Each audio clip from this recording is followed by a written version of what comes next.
The sound was loud in the small room. But after a pause, she made it again. What do you reckon, Karl? I prompted, turning from the X-ray result back to my supervisor's pensive face. Another pause. The patient isn't in any pain? Any symptoms? Not really. He came in for a suspected fracture from training, but hadn't felt anything before that. Nothing out of the ordinary. Carol was lit only by the X-ray screen, the blue light making deep shadows out of her fine wrinkles. Her jaw moved slightly as she processed. Run the procedure again. Calibrate the machine properly. Make sure all done, Carol. We've scanned them as many times as we safely can. Everyone calibrated the machine. Hell, I X-rayed myself to check. It's all fine. I wasn't used to interrupting a consultant like that, but my heart was racing from what I was seeing. More sharply than I meant to, I indicated the heap of films that showed a full and healthy skeleton picked out in textbook sharp detail from myself, compared horrifyingly to those from the patient sitting quietly next door. For a few minutes, Carol examined each one, her turning to a grinding of teeth. This is completely impossible, she muttered finally, more to herself than me. There's no doubt. We checked a dozen. He's got no fucking bones, Jack! I jumped, as much from her swearing as the sudden volume in the enclosed space. A silence fell as we both composed ourselves, the humming of the X-ray screen the only sound. On that screen was a film showing a translucent human outline, very normal for X-rays. But instead of the bright lines of bone, there was just nothing. A faint mark, ghosts of something where the bone should be, but the skeleton itself was simply missing. Slowly, Carol collected herself. Okay, talk me through it. Physical examination?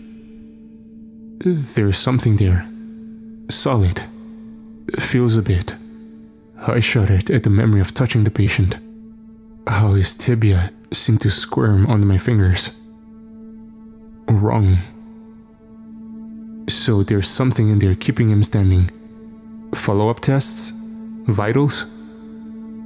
The next few minutes were spent running through heart rate, blood pressure, and other metrics that painted the picture of a perfectly healthy young man who was simply missing bones.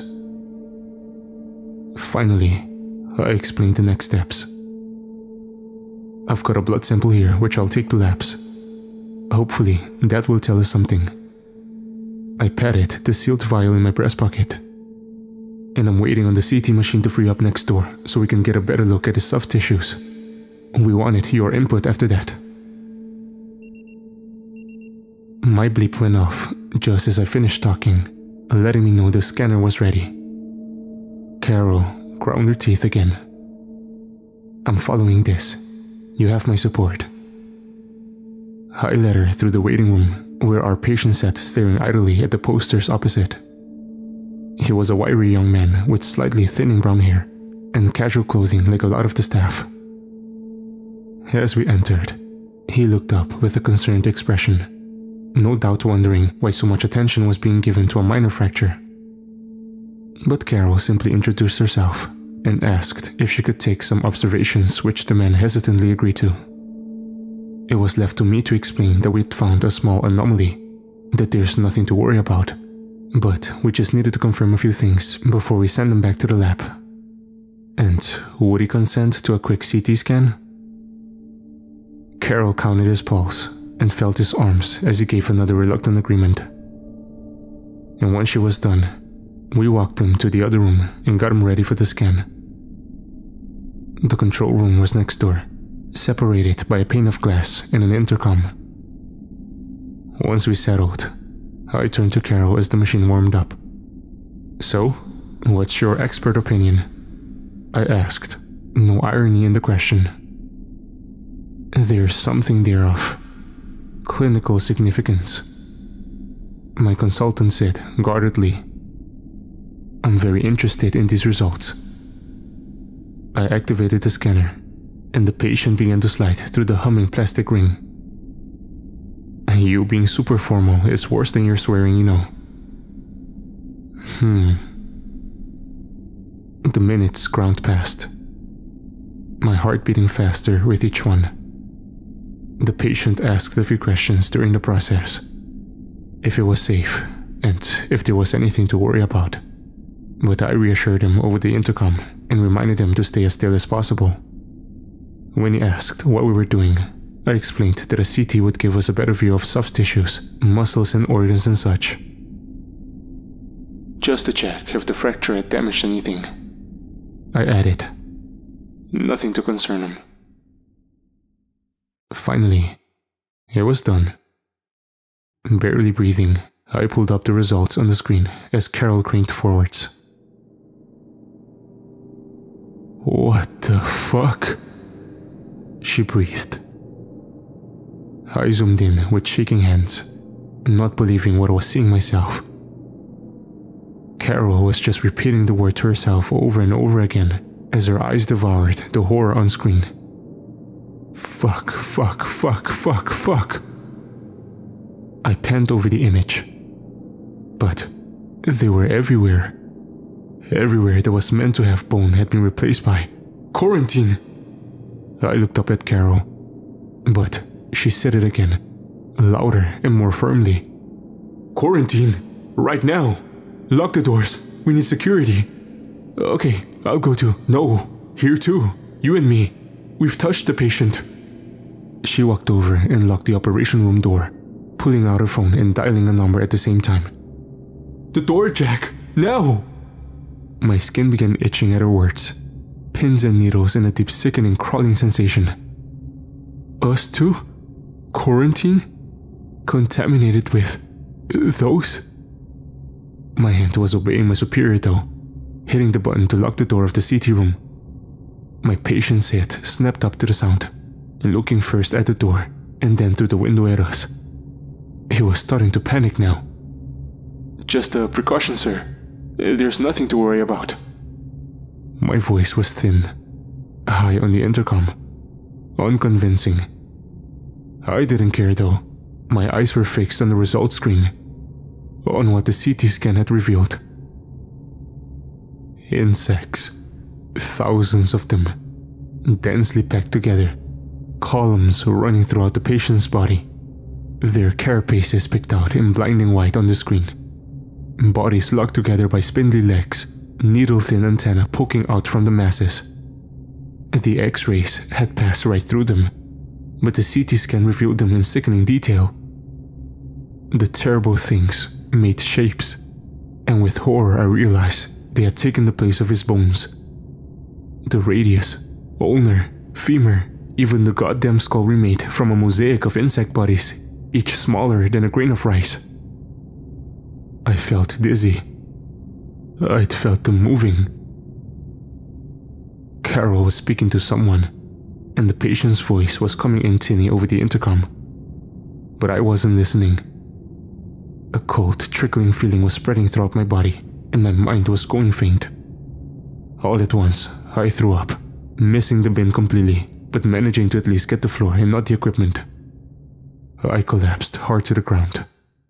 The pungent smell of bile filled the room, adding to the sensory maelstrom. After a moment, I felt myself being lifted and turned to see Karl helping me back into the chair. Stay still and breathe deeply, she instructed. Water is on the way, so spit for the moment if you need to. She stood and said something to the patient before turning off the intercom and results screen, leaving only the light from the CT room to fill our little space.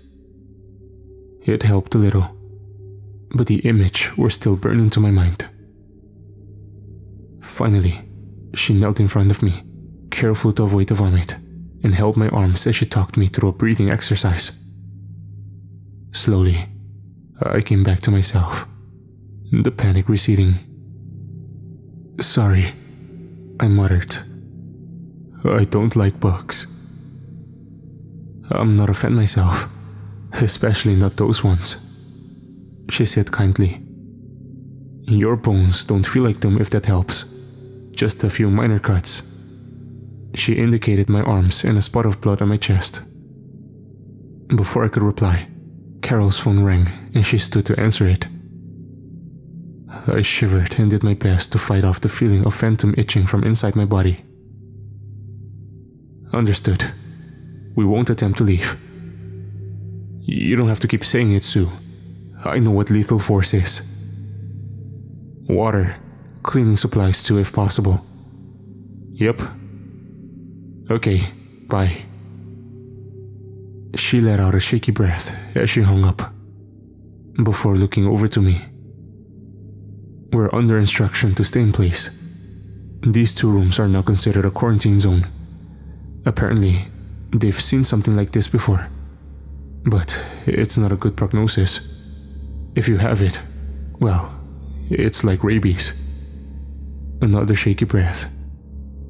"Once they're in, there's no way to stop them." I felt sick again, but swallowed it down. Questions swirled through my head. They knew these things existed? Is this part of what our facility is studying? What happened to the first patients? Why can't they stop it? Why does my skin itch? Did they really say lethal for— Before I could voice any of the torrent in my mind, I was jolted by a bang right next to my head. Our patient had come to the joining window and smacked his hand into it, desperate to get our attention. Without the intercom, we couldn't hear any words, but he seemed to be shouting. "Jesus," Karl muttered, clearly also startled. She took one look at my face. "You stay there. I'll do my best to reassure our patient." Both reassure and our patient seemed to ring slightly hollow in our current situation, but I didn't protest. Karl spent a few minutes doing her best to talk the patient down before giving up and sitting down next to me. As she did, the patient began thumping the diving window again. "He's not happy, but there's nothing we can do," she explained grimly. "Some symptoms are setting in. Pain, panic, nausea. I didn't tell him what was wrong though. I couldn't face it." In all my time working with Karl, I had never seen my consultant look so dejected.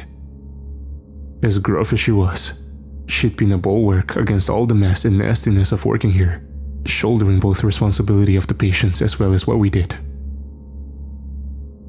"This isn't our fault, Karl. We did the best we could." I tried. "Maybe we could still help him." "I mean it. Tests or something. Maybe we can fix whatever those bastards upstairs did to him." This caught her attention. Slowly she looked up, meeting my eyes. All kindness and camaraderie was gone. Instead, there was now a look of steel-hard contempt etched onto her face. "Jack, you know what we do here. This is our fault. Those bastards are us. We did this to him." "No," I said, my voice thin again. "No, we're radiology. We just scan the patients, look after them. We don't—" "Do you honestly believe that?" she asked sharply. "You think you're not a part of this? Too small of a cock in this place to be noticed? That you're not responsible? A naive little rat sack that doesn't have blood in his hands. That's not— At least he can admit he makes weapons. At least I and the patient and everyone else in this godforsaken place can look ourselves in the mirror and know what we're really doing." "Karl, I didn't—" She was angry. Angrier than I'd ever seen her. "Look that poor bastard in the eye and tell him we don't make bioweapons. Look at him through the glass and tell him you're innocent." I felt sick again. Her eyes cutting through me, pinning me like needles under my flesh. Next to us, the banging on the adjoining window continued, and I imagined I could hear him howling. But I didn't look. Can you even tell me his name, Jack? I haven't heard you address him by it. Again, I couldn't answer, couldn't bring myself to look up at my patient, and he screams. Carol made a noise of disgust. I get it. Like a farmer with cattle. It's easier if you don't get attached, right? She walked away towards one of the computer terminals. I'm going to write this shit show up, as well as a recommendation that we review your fitness to practice. I'm not happy having someone of your disposition under me in this facility. She looked at me again. If you want any chance of keeping your job, I recommend that you look your patient in the eye and come to terms with who you are and what you do. The banging had stopped. Shamefully, I turned to look at the body of my patient. Except, he wasn't dead. My heart stopped. In front of the window stood a melting man. His limbs were distending, lengthening and distorting as I looked, skin stretching and bubbling, the spine deformed, bending him forwards horribly towards the glass as his jaw flopped open and his skull collapsed on one side. The stretching skin began to split, white shapes pouring free from the gashes. But now, I could barely make it out through a film of tears. I heard myself scream, collapsing down at the same time that poor bastard's leg gave way and he fell mercifully out of view. I don't know how long I sat there sobbing for. Eventually, Carol's voice came from above me. This is what we do here, Jack, and you need to be okay with it. For now, I need the sample you took from Mr. Schwan. You're not fit to keep it safe right now.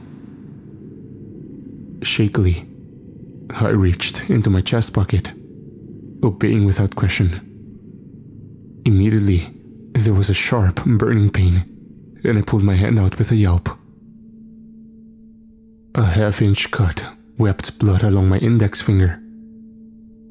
In horror, I looked inside, only to see the glint of a shattered sample vial wink up at me, right where I had landed on it.